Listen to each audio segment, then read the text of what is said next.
Rohmah, mahasiswa Administrasi Publik FISIP Undip 2019. Di sini saya ingin memaparkan materi mengenai hasil analisis sedulur Samin kelompok Sikep Pati Jawa Tengah. Tentu saja hasil analisis tersebut berkaitan dengan poin-poin yang telah diajarkan seperti pemahaman dasar komunikasi, konsep dan motivasi komunikasi, teori organisasi, komunikasi dan motivasi, komunikasi dan kepemimpinan, teknologi, komunikasi, serta iklim organisasi. Sebelum kita membahas lebih lanjut mengenai hasil analisis saya, izinkan saya terlebih dahulu menjelaskan mengenai apa itu sedulur Samin kelompok masyarakat Sikep. Samin merupakan sebutan bagi para penganut Samin Suro Sentiko, event lokal dan juga interaksi antar manusia dengan alam, sehingga para penganutnya sendiri lebih terkenal dengan sebutan sedulur Sikep. Mereka tidak hanya memikirkan mengenai keseimbangan alam dan bagaimana kerukunan antar warga, tetapi juga memikirkan bagaimana cara mengelola alam agar dapat dirasakan oleh generasi penerus dan juga turut adil dalam menjaga kesatuan dan persatuan nasional. Kemudian, terkait mengenai penyampaian hasil analisis akan saya sajikan dalam bentuk animasi. Pengertian komunikasi organisasi merupakan sebuah perilaku pengorganisasian yang terjadi dalam suatu organisasi di mana para pelaku yang terlibat transaksi memberi makna atas apa yang terjadi. Tujuan komunikasi organisasi diantaranya yaitu menyatakan pikiran, pandangan, dan pendapat, membagi informasi, menyatakan perasaan dan emosi, dan melakukan koordinasi. Hambatan-hambatan pada kelompok Samin sedulur Sikep: hambatan personal, hambatan kultur atau budaya, dan hambatan lingkungan.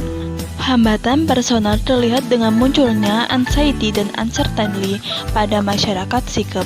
Itu yaitu rasa kecemasan, kekhawatiran, tegang, takut, sedangkan uncertainty yaitu ragu memprediksi hasil interaksi sosial saat berkomunikasi dengan orang asing.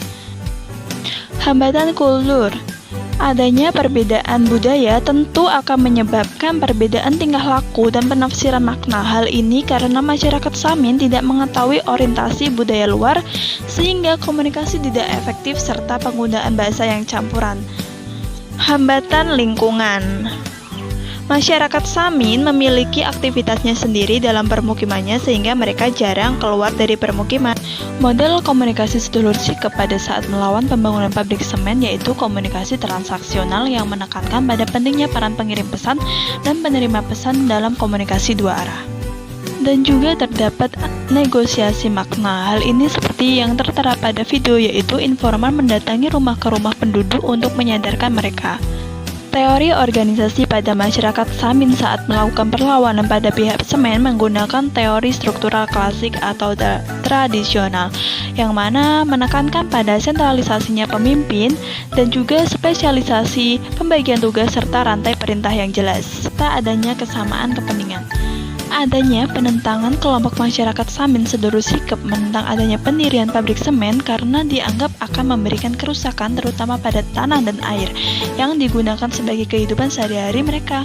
Mereka menentang agar tidak dijadikan buruh pabrik karena sudah sejahtera dengan hasil pertaniannya. Berkaitan dengan teori harapan dan motivasi, Samin melakukan usahanya yaitu dengan cara damai dan melakukan gugatan kepada Mahkamah Agung. Suro Sentiko atau Raden Kaher menggunakan gaya kepemimpinan transformasional, bercirikan karismatik, inspirasional, stimulasi intelektual, serta perhatian secara individual. Dari cara pembagian ajarannya yaitu dengan cara ceramah dari rumah ke rumah atau di tanah lapang.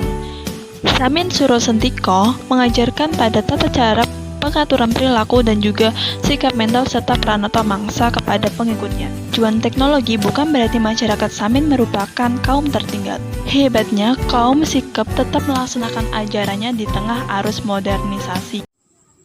Dengan demikian keseluruhan hasil analisis saya terkait dengan suku Samin kelompok Sikep, tentunya yang saya kaitkan dengan materi-materi komunikasi organisasi publik. Semoga apa yang telah saya sampaikan dapat menambah pengetahuan dan wawasan bagi teman-teman sekalian. Saya pribadi memohon maaf. Cukup sekian dan terima kasih.